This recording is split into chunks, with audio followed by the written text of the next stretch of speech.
저는 날마다, 특별히 주일마다 우리 성도들을 위해서 기도합니다. 우리 새안교회 성도들이 믿음의 거부가 되어서 세계 선교를 감당하고 많은 사람들을 먹이는 영적 거부가 되기를 위해서 기도합니다. 아멘 하신 분은 그대로 될 것인데 나머지는 구경만 하실 겁니까? 그런데 이렇게 기도하는데 성경을 보면 이런 말씀이 있습니다. 마태복음 6장 24절 다 같이 함께 읽겠습니다. 한 사람이 두 주인을 섬기지 못할 것이니 혹 이를 미워하며 저를 사랑하거나 혹 이를 중히 여기며 저를 경히 여김이라. 너희가 하나님과 재물을 겸하여 섬기지 못하느니라. 돈과 하나님을 동시에 주인으로 섬길 수 없다는 말씀입니다. 언뜻 보면 돈 많으면 안 된다, 그런 말씀 같이 와닿기도 합니다. 그러면 제가 우리 성도님들 믿음의 거부가 되라고 기도하는 거 잘못된 기도일까요? 오늘부터 이제 그만둘까요? 여러분 대답해 보세요. 네? 물질은 정말 해로운 것이고 신앙생활에 유익을 주지 못하는 것인가, 우리가 좀 진지하게 고민을 해야 됩니다. 시편 50편 10절부터 다 같이 함께 보겠습니다. 이는 삼림의 질tum과 천산의 생축이 다 내 것이며 세계와 거기 충만한 것이 내 것이미로다. 세상의 모든 물질은 하나님께서 그 뜻을 이루고 목적을 이루기 위해서 만드신 것이다. 물질은 악한 게 아닙니다. 악한 사람이 사용하면 악한 결과를 만들어냅니다.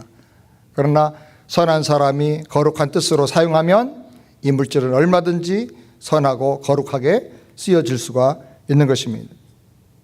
성경에 보면 아브라함, 그리고 이삭, 야곱, 요셉, 그 유명한 욥, 다윗 왕, 솔로몬, 느헤미야, 다니엘, 신약의 니고데모, 아리마대 요셉, 또 삭개오, 가이오, 이런 분들은 다 그 당대에 굉장한 믿음의 거부들이었습니다. 믿음이 좋다고 해서 항상 가난하게 살아야 된다라고 생각하는 것은 잘못된 것입니다. 그런데 일반적으로 제가 많은 분들과 대화를 나눠보면 믿음이 좋은, 비교적 경건하다고 할 수 있는 그런 분들이 물질은 좀 악하다, 부자가 되면 하나님 잘 섬기기가 어렵다, 이런 생각들을 그 마음속에 갖고 있는 것을 보게 됩니다. 말은 그렇게 합니다. 그런데 실제로 사는 모습을 보면 모든 생활 속에서 제일 큰 문제가 역시 돈입니다.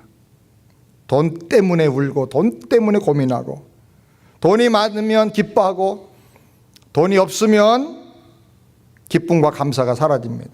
수많은 감사 헌금 봉투 내용, 감사의 제목들을 보면 대부분 사업 잘 돼서 건강해서 그런 것들로 감사합니다. 말씀 깨닫게 해주셔서 감사합니다라는 사람은 1년에 1명 정도 볼까 말까 합니다. 그래서 우리는 이 그리스도인의 이 물질관에 대해서 좀 정리를 할 필요가 있습니다. 이것이 정리가 안 되면 어떤 사람은 항상 더 많은 복을 갈망하면서 자기의 부요함, 이 땅에서 행복함만을 신앙생활의 목적으로 삼는 것처럼 보이는 기복신앙에 빠질 수가 있습니다. 아니면 실제로는 돈 때문에 늘 걱정, 근심, 노심초사 고생하면서 말로는 물질을 죄악시하는 비겁하고 나약한 이혼론자로 살기도 하는 것입니다. 그렇기 때문에 우리는 성경적인 이 물질관을 잘 깨닫고 정리를 해야 합니다. 어떻게 정리를 해야 될까요? 첫 번째로 하나님의 오리지널 디자인을 믿고 받아들이시길 바랍니다. 따라서 합시다. 하나님의 오리지널 디자인을 믿고 받아들이자. 하나님께서 창세기 보면 사람을 지으시고 에덴 동산에 살게 하셨는데, 에덴 동산에서는 강이 4개가 이렇게 근원이 거기서부터 흘러나왔다 그랬습니다. 첫째 강의 이름이 비손인데 거기는 정금이 그 강가에 쫙 있었고, 그곳은 베델리엄과 호마노라는 아주 특별한 보석들도 그 강가에 돌처럼 깔려 있었다고 성경은 말합니다. 인간을 지으시고 에덴에서 살게 하신 하나님의 이 오리지널 디자인은 부요함, 부요 속에서 하나님을 기뻐하고 즐거워하며 감사하며 그 물질로 하나님의 뜻을 이루는 그런 청지 같은 존재로 우리를 살도록 하신 것입니다. 우리가 믿음의 조상으로 생각하는 아브라함, 그 아브라함도 하나님 앞에 큰 복을 받았습니다. 아브라함이 받은 복을 그 종의 입으로 우리가 자세하게 좀 들여다볼 수 있는데, 창세기 24장 35절을 다 같이 읽겠습니다. 여호와께서 나의 주인에게 크게 복을 주어 상성케 하시되 소와 양과 은, 금과 정들과 낙타와 나귀를 그에게 주셨고, 여기 복이란 말, 큰 복을 주셨다 그랬는데, 복이란 말은 히브리어로 베라카라고 합니다. 베라카. 한번 해볼게요. 베라카. 이 말은 생산성이 회복된다는 뜻이에요. 생산성이 회복된다. 생산성이 막혀가지고 사업이 안 되고, 생산성이 막혀가지고 밭에 소출이 없어지고, 생산성이 막혀가지고 자녀들이 번성하지 못하고, 이건 다 저주지요. 이 생산성이 열려서 번성하게 되고 흥황하게 되는 거, 창대하게 되는 거, 이것이 하나님이 주시는 복의 핵심 내용입니다. 하나님은 아담에게 주셨던 그 부요함의 하나님 오리지널 디자인을 회복시켜 주시는 메시지를 위해서 아브라함을 부르셨어요. 아브라함이 어떤 사람입니까? 이 생산성이 막혀가지고 100세가 될 때까지 아이를 낳지를 못했어요. 근데 그런 사람을 불러서 내가 복의 근원이 되고 내 민족이 바닷가의 모래처럼 하늘의 별처럼 많을 것이고 너로 말미암아 천하 만민이 복을 받을 것이라. 누가 믿을 수가 있겠습니까? 아브라함도 이걸 못 믿어서 수십 년 동안 고민을 합니다. 하나님 드디어 그 하나님의 약속을 성취하시고, 그 성취를 통해서 이 하나님의 오리지널 디자인이 어떻게 우리에게 회복되는가를 구체적으로 보여주신 것입니다. 이 하나님의 오리지널 디자인, 우리 창세기 2장 11절 다 같이 함께 보겠습니다.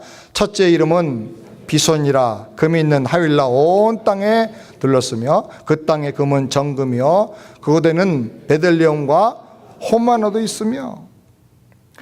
사람을 지으신 하나님의 오리지널 디자인과 계획이 뭐냐 하면, 물질적으로 부유해서 하나님의 풍성하심을 날마다 기뻐하며 감사하며 그 아름다움을 찬양하며 그 물질적인 부유를 가지고 하나님의 뜻을 이루면서 살라는 것입니다. 하나님은 아브라함에게 바로 이 오리지널 디자인을, 부요를 회복시켜 주셨습니다. 아브라함은 하나님의 부름 받고 은혜를 받고 그 축복을 체험하면서 점점 생각이 변화됩니다. 그래서 이 아브라함의 그 생각이 아주 크게 바꿔졌을 때가 크게 몇 가지가 나타나는데, 하나는 그 조카 롯과 갈등이 생겨서 분가해 주게 됩니다. 그때 아브라함은 자기가 갖고 있는 마땅한 기득권을 다 내려놓습니다. 그리고 그 조카 롯에게 우선권을 줍니다. 네가 원하는 곳을 택해라. 동서남북 중에 네가 제일 원하는 곳을 택해라. 이렇게 한 이유가 뭡니까? 그는 내가 어디를 가든지 복의 근원 되신 하나님께서 나를 부유하게 하시고 번성케 하실 것이다 라고 하는 사실을 그 마음에 너무나 확실하게 믿었기 때문인 것입니다. 그리고 그가 그돌라오멜 5개국의 연합군과 싸워서 전쟁을 해서 그들을 다 격파하고 그 엄청난 전리품을 가지고 돌아옵니다. 돌아오는 길에 제사장 멜기세덱을 만납니다. 그때 그 엄청난 전리품 중에서 10분의 1을 떼어서 11조로 그 제사장에게 바칩니다. 이렇게 10분의 1을 떼어서 바친 이유가 뭡니까? 이 모든 승리와 이 모든 물질의 복은 내가 잘해서 얻은 게 아니라 하나님이 주신 복이다, 하나님의 것이다 라고 하는 하나님의 주권을 인정하면서 고백하면서 11조를 떼어드린 것입니다. 그리고 심지어는 소돔 왕에게 그 나머지 모든 전리품 중에 소돔에서 빼앗은 것들을 다 다시 소돔 왕에게 돌려줍니다. 쪼잔한 것, 그런 시시한 것, 그건 내 마음을 지배하는 게 아니라는 거야. 나는 여호와 하나님으로 얼마든지 번성하고 부유하게 더 창대하게 될 것을 나는 믿는다는 것입니다. 성경에 보니까 아브라함은 당대의 거부가 되었더라고 말합니다. 그 지역에 먼저 살던 사람들, 원주민들이 아브라함에게 찾아와서 당신은 우리 가운데 거하시는 하나님의 방백이요 우리 지도자입니다 라고 말합니다. 아브라함은 하나님을 의지하는 믿음을 가지고 어떤 나라의 왕보다도 더 강하고 부유하고 번성하는 그런 삶을 살게 된 것입니다. 사랑하는 여러분, 이것이 하나님이 저와 여러분을 하나님의 자녀로 부르신 오리지널 디자인인 것을 믿으시기를 주의 이름으로 축원합니다. 그 다음에 두 번째로, 부하려고 욕심내지 말고 일하려고 하라 하는 것입니다. 부하려 하는 거하고 일하려 하는 거하고는 너무나 달라요. 우리가 물질을 잘 관리하려고 하면 이 모든 물질의 주인이 누군가를 알아야 됩니다. 이 모든 것이 하나님의 것이다 라고 하는 사실, 하나님의 주재권, 로드십을 우리가 인정하고 깨달아야 합니다. 학개서 2장 8절 말씀을 다 같이 함께 보겠습니다. 은도 내 것이요 금도 내 것이라 만군의 여호와의 말이니라. 은과 금도 하나님이 다 지으셨습니다. 그리고 하나님이 그 뜻대로, 사명대로, 믿음대로, 비전대로 각 사람에게 각각 나누어 주신 것입니다. 자, 그렇다면 나는 누굽니까? 나는 물질의 주인이 아니라 물질을 하나님께 받아서 관리하는 청직인 것입니다. 그렇기 때문에 우리가 가져야 할 물질과는 물질을 많이 갖고 있는 게 아니라 하나님의 뜻대로 이걸 잘 사용하는 것입니다. 잘 사용하려고 할 때 하나님은 많은 걸 맡겨주시는 것입니다. 아멘입니까? 누가복음 12장 15절 말씀을 다 같이 함께 읽겠습니다. 저에게 이르시되 삼가 모든 탐심을 물리치라. 사람의 생명이 그 소유에 넉넉한 데 있지 아니하니라. 여러분, 돈이 많다고 행복하고 돈이 많다고 내 생명이 더 풍성해집니까? 생명의 풍성함과 행복은 하나님께서 나의 창조주가 되시고 나의 구원자가 되시고 내 삶의 주인이 되시는 것을 인정하고 살면서 그 믿음을 고백하고 그 고백도로 하나님을 체험하는 데서부터 오는 것입니다. 아멘입니까? 사업이 잘 되고 돈이 점점 많아진다고 행복해진 사람 나는 한 사람도 본 적이 없어요. 오히려 대부분 다 부부싸움 더 많이 하더라고요. 돈 많아지면서 헤어지더라고요. 사업 잘 되면서 이혼하는 가정 오히려 더 많이 봤어요.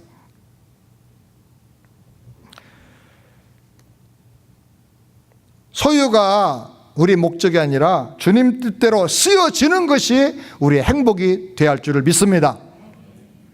부하려고 욕심 부리지 말고 일하려고 하시길 바랍니다. 그래서 우리는 소유 중심의 행복론에서 쓰여짐 중심의 행복론으로 바꿔줘야 됩니다. 그 많은 물질 하나님 주셨습니다. 행복하십니까? 그 많은 물질을 갖고 삽니다. 여러분 행복합니까? 그렇게 좋은 집, 그렇게 좋은 차 타고 다닙니다. 행복합니까? 하나님께 쓰여지시기를 주의 이름으로 축원합니다. 그 다음에 세 번째로, 돈을 안방에 내어주지 말고 돈을 다스려야 됩니다. 돈에게 안방을 내주지 마세요. 돈을 다스리세요. 왜냐하면 하나님이 그렇게 만드셨기 때문에 그래요. 창세기 2장 11절부터 다 같이 함께 읽겠습니다. 첫째 이름은 비손이라 금이 있는 하윌라 온 땅에 들렀으며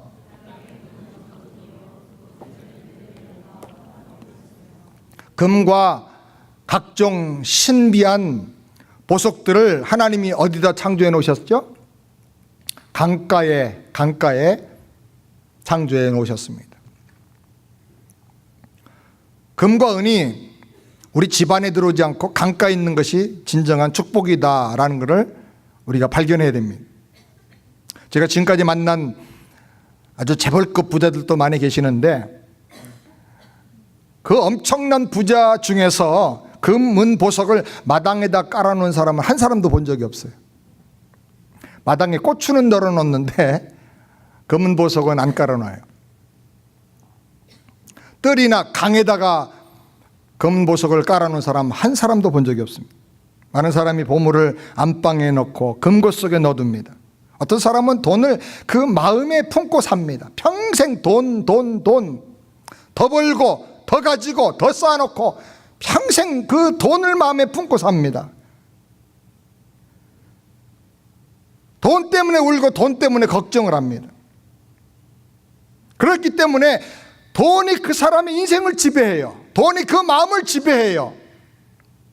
집에 가도 안방에 돈을 내주니까 안방에 들어가도 평안이 없어요. 사랑이 없어요. 돈 때문에 싸우고 부부간에 돈 때문에 갈등하고, 이혼하는 가정 상담에서 말리는 분이 계시는데 그분 얘기 들어보니까 이혼 상담하는 가정의 3분의 2가 돈 때문에 시작되는 거예요. 그분들이 돈에 대한 생각만 좀 바꿔줘도, 또 그분들의 수입이 조금만 더 늘어나도 저렇게 이혼까지 가지 않았을 거라고 자기가 생각한다 그래요. 여러분, 내 마음 중심에 돈이 들어가면 안 됩니다. 우리 가정의 안방에 돈이 중심이 되면 안 됩니다. 하나님이 중심 되셔서 나를 평안으로 다스려 주시고 은혜와 진리로 다스려 주셔야 될 줄 믿습니다. 하나님이 나를 주장하고 다스려 주실 때 내 마음에 천국이 임하는 거예요. 우리 가정에 진정한 샬롬의 하나님 나라가 임하게 되는 거예요. 그래서 조금 없어도 감사할 수가 있고 오히려 더 영적으로 부유함을 누릴 수가 있어요. 사랑하는 여러분, 돈에 끌려다니고 돈에 지배받고 사는 사람 가장 불쌍한 사람이야. 돈 때문에 주일도 못 지키고, 돈 때문에 믿음도 다 버리고, 돈 때문에 친구 신의도 다 깨트리고, 그렇게 살면 얼마나 불쌍한 사람입니까? 여러분, 돈을 다스리고 지배하는 사람 되기를 주의 이름으로 축원합니다. 저는 이번에 말씀 준비하면서 깜짝 놀라게 깨달은 말씀이 있어요. 욥기 22장 24절 말씀 다 같이 함께 읽겠습니다. 내 보배를 진토에 버리고 오빌의 금을 강가에 돌에 버리라. 그리하면 전능자가 내 보배가 되시며 내게 귀한 은이 되시리니. 이 말씀 제가 곳곳에서 가끔 신방하면서 말씀도 전하고 설교도 했던 말씀인데 이번에 깜짝 놀라가 깨달았어요. 왜 하나님께서 금과 모든 보물을 강가에 돌에 버리라고 하셨을까? 이 창세기 2장 말씀과 연결을 하니까 딱 깨달아지는 거예요. 하나님이 본래 이 금은 보석을, 물질을 창조하실 때 강가에다가 놓으셨기 때문에 그런 거예요. 하나님이 창조하신 본래의 위치로 돌려놓으라는 거예요. 이 돈이, 물질이 너의 주인 되면 안 된다는 거예요. 돈이 너를 지배하면 안 된다는 거예요. 안방에 들이지 말고 돈을, 물질을 강가에 돌처럼 버리라는 거예요. 하나님이 창조하신 본래의 자리로 돌려놓아라. 돈과 물질에 지배당하지 말고 강가에 밟고 다니는 돌처럼 물질을 지배하라는 거예요. 강가에 버리라는 말은 다시 찾지 않을 것처럼 베풀고 주라는 거예요.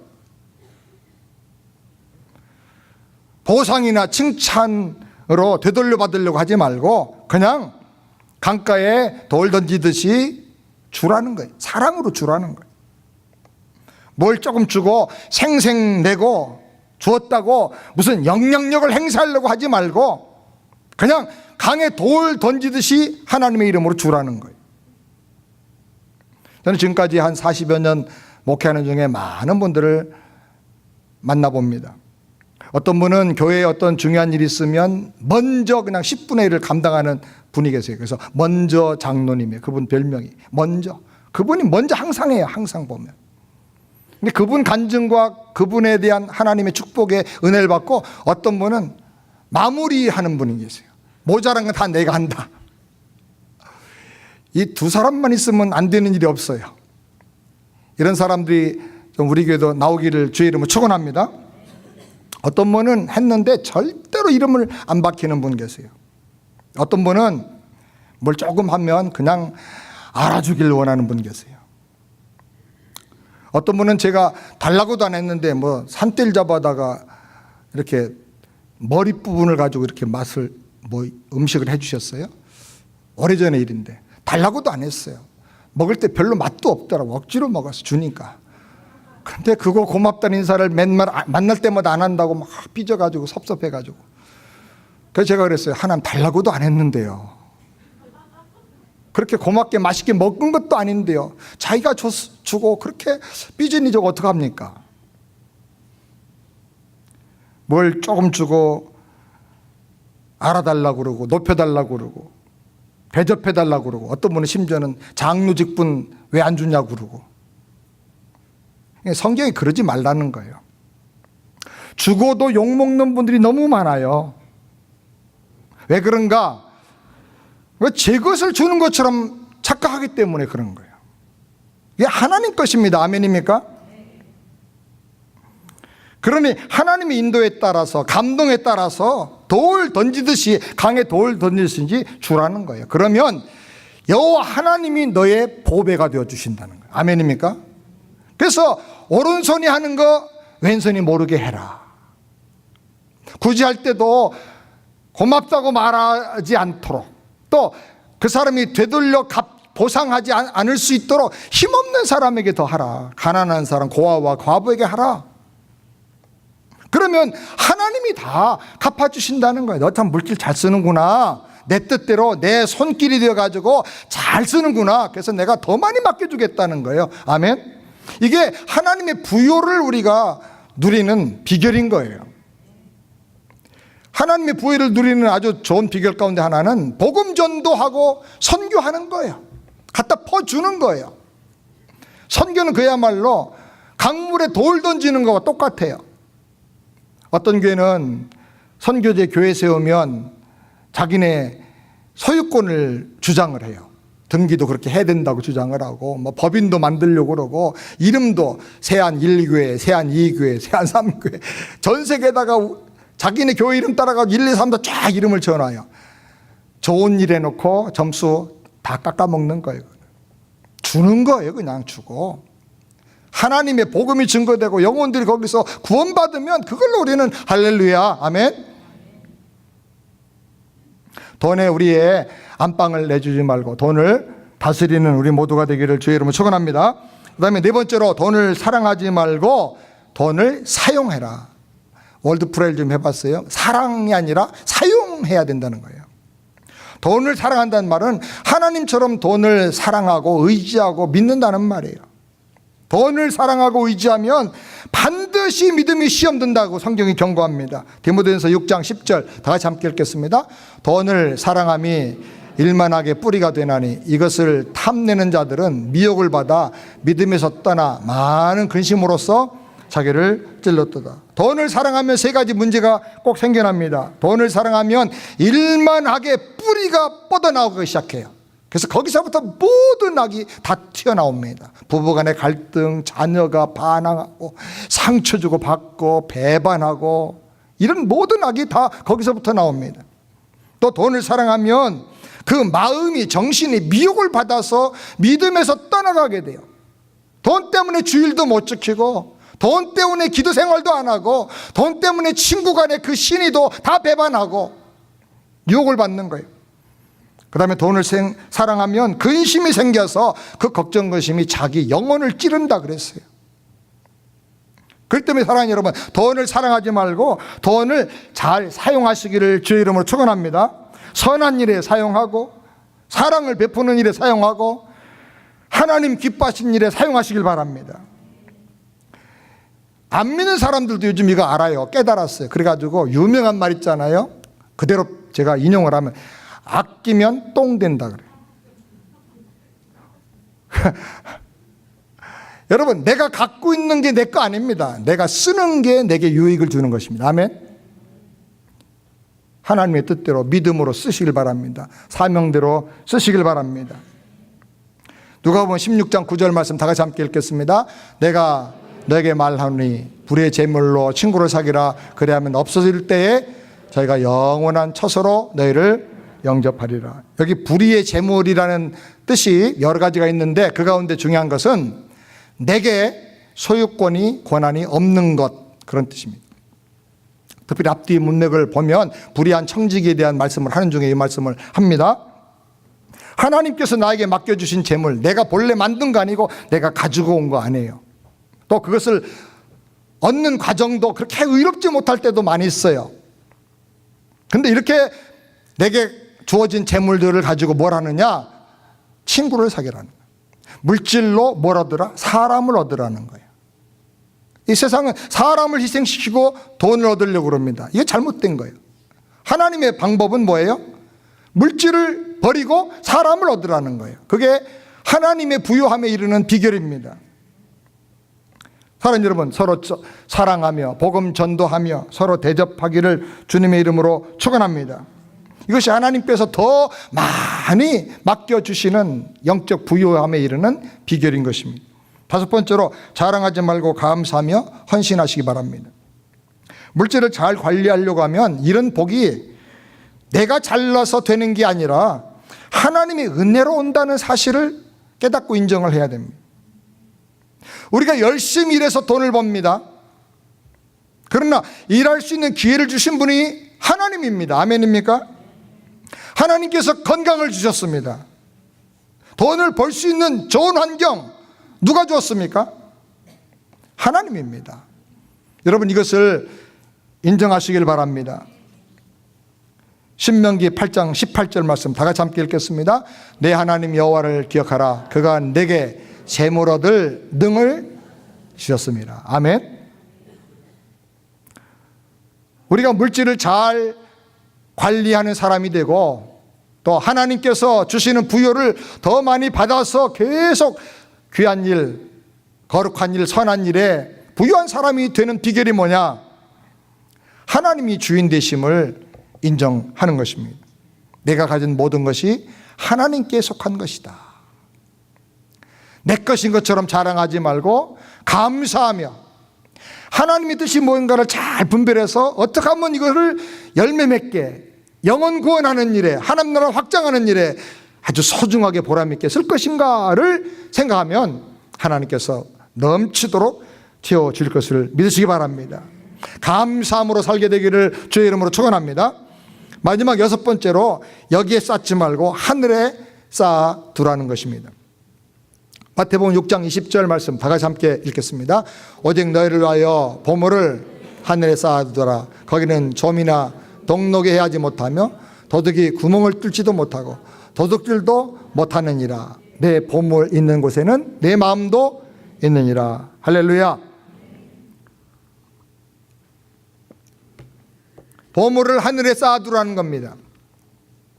하나님이 많은 물질과 부유함을 주신 이유는 이걸 가지고 이것을 씨앗으로 삼아서 하늘에서 거둘 수 있는 사람으로 심으라는 거예요. 이 땅에서. 그래서 하나님 주신 모든 부유함과 물질은 하나의 종자, 씨앗과 같은 겁니다. 그냥 가지고만 있으면 안 돼요. 이걸 부지런히 심어서 어디서 거두어요? 하나님 나라에서 거두라는 거예요. 그럼 어떻게 이 보물을 하나님 나라에 쌓을 수가 있는가? 마태복음 6장 33절입니다. 다 같이, 너희는 먼저 그의 나라와 그의 의를 구하라. 그리하면 이 모든 것을 너에게 더하시리라. 하나님의 나라와 의를 구하라는 거예요.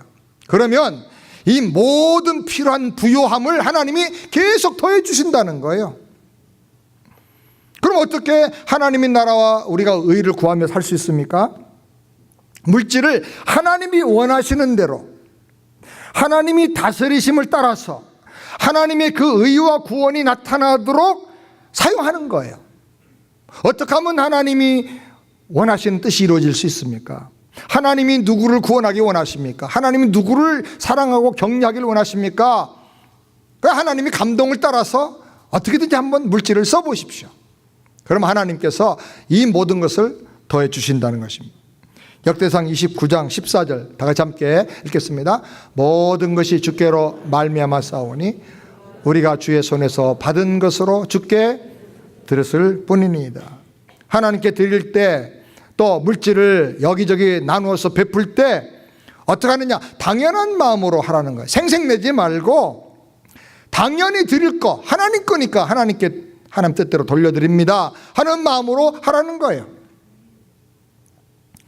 빌립보서 4장 11절부터 다 같이 보겠습니다. 내가 궁핍함으로 말하는 것이 아니라 어떠한 형편에든지 내가 자족하기를 배웠노라. 내가 비천에 처할 줄도 알고 풍부에 처할 줄도 알아. 모든 일에 배부르며 배고픔과 풍부와 궁핍에도 일체의 비결을 배웠노라. 내게 능력 주신 자 안에서 내가 모든 것을 할 수 있느니라. 주 안에서 바른 물질관을 우리가 잘 가지고 살면 물질의 부유함이 옵니다. 그보다 한 단계 높은 영적 부유함이 옵니다. 물질의 부유함도 갖고 영적 부유함도 가질 수 있습니다. 그러면서 또 하나 부유함은 뭐냐면 사역의 부유함입니다. 선한 일에 부유한 사람 되는 것입니다. 이 세 가지가 꼭 우리가 가져야 될 하나님의 오리지널 디자인 속에 포함되어 있는 부유함입니다. 그 부유함의 씨앗은 물질입니다. 이 물질적인 부유함을 가지고 영적 부유함으로 나가게 되길 바랍니다. 영적 부유함에 이르면 가난하든지 물질이 넘치든지 자족하는 비결이 있는 거예요. 돈에 매여가지고 돈 많다고 교만하지도 않고 돈에 지배받아서 없다고 낙심하고 절망하지도 않고 비천에 차든지 풍부에 차든지 나에게는 자족함이 있다. 자유함이 오게 되는 것입니다. 어떻게 부족한데도 자족할 수가 있습니까? 내 안에 하나님이 다스려 주시는 천국이 임하기 때문에 그렇습니다. 아멘입니까? 사랑하는 여러분, 내가 가지고 있는 모든 것, 내 인생 자체도 하나님의 것임을 인정하며 살게 되기를 바랍니다. 누가복음 12장 19절 말씀 다 같이 읽겠습니다. 내가 내 영혼에게 이르되 영혼아 열의 쓸 물건을 많이 쌓아두었으니 평안히 쉬고 먹고 마시고 즐거워하자. 어리석은 부자가 그 해에 수입이 많아지고 소출이 많아지니까 창고를 더 많이 짓고 재물을 쌓아두자 하면서 한 이야기입니다. 자기 마음속에 그런 생각을 한 거예요. 이 어리석은 부자는 돈이 많으면 내 영혼이 평안해지고 진정한 안식이 나한테 올 거라고 착각을 했습니다. 근데 하나님께서 그날 밤에 부자에게 이렇게 책망하십니다. 20절 말씀 다 같이 함께 읽겠습니다. 어리석은 자여 오늘 밤에 내 영혼을 도로 찾으리니 그러면 그 예비한 것이 네 것이 되겠느냐. 이 말씀 잘 보십시오. 오해하면 안 됩니다. 어리석은 자여 오늘 밤에 내 영혼을 도로 찾는다면 가정법이 아닙니다. 만약에 그 내 영혼을 도로 찾아서 네가 죽는다면 그게 누구 거가 되겠느냐 한번 생각해봐라. 그거 아닙니다. 찾으리니 이거 하나님의 의지입니다. 그날 밤 데려가셨어요. 데려가시면서 한 말씀이 뭐냐? 그러면 내가 쌓아놓은 너의 그 모든 물질은 누구 것이 되겠느냐? 그 물질을 자녀들에게 물려준다고 자녀에게 복이 되겠습니까? 많은 돈, 많은 유산 상속받은 아이들 공부도 잘 안 하고 열심히 살아보려고 하는 헝그리 정신이 없고 비전도 없고 그냥 돈 쓰러 다니는 오렌지들이 얼마나 많은지 몰라요. 재산을 물려줘가지고 아이를 오히려 더 망치는 거예요. 누구 것이 되겠느냐? 사랑하는 여러분, 그렇기 때문에 우리는 우리 인생의 기초를 얼마나 더 많이 가질 것이냐, 얼마나 더 쌓을 것이냐 여기다 두면 안 됩니다. 하나님의 나라와 그 의에 두고 살게 되기를 주님의 이름으로 축원합니다. 마태복음 6장 30절 마지막으로 함께 읽겠습니다. 그러므로 염려하기를 무엇을 먹을까 무엇을 마실까 무엇을 입을까 하지 말라. 이는 다 이방인들이 구하는 것이라 너희 천부께서 이 모든 것이 너에게 있어야 할 줄을 아시느니라. 하나님이 내 모든 인생과 물질의 주인이신 걸 인정하고 믿는다면 하나님의 오리지널 디자인대로 하나님이 나를 믿음으로 살고 순종할 때 부유함으로 계속 더해 주실 것을 믿는다면 우리가 버려야 할 게 하나 있어요. 그게 뭐예요? 염려하지 말라. 염려 걱정하지 말라. 염려 걱정한다고 뭐 되는 게 하나도 없어요. 머리카락만 쉬어지고 주근깨만 늘어나는 거예요. 하나님이 다스려 주신 거, 인도해 주심을 확실히 믿고 살기를 바랍니다. 적든 많든 소유에 생명 걸지 말고 교만한 마음, 걱정 의심을 버리고 부욕케 하시는 하나님의 오리지널 디자인을 받아들여야 돼요. 하나님, 저에게 그것이 그대로 이루어지길 원합니다. 받아들이고, 그리고 그 하나님의 비전에 따라서 순종하며 베풀고 살기를 바랍니다. 정말 중요한 것은 내 영적인 은행의 밸런스가 얼마나 남아있는가, 하나님 거기다 무엇을 채워주셨는가, 어떻게 쓰라고 어떤 엄청난 부유함을 거기다가 넣어주셨는가, 이걸 깨닫고 내가 그동안에 무엇을 하고 살았는가, 또 앞으로 어떻게 살 것인가를 생각하면서 사는 것입니다. 하나님의 오리지널 디자인을 잘 깨닫고 회복이 되어서 부유함으로 넘치는 우리 성도들이 되기를 주의 이름으로 축원합니다.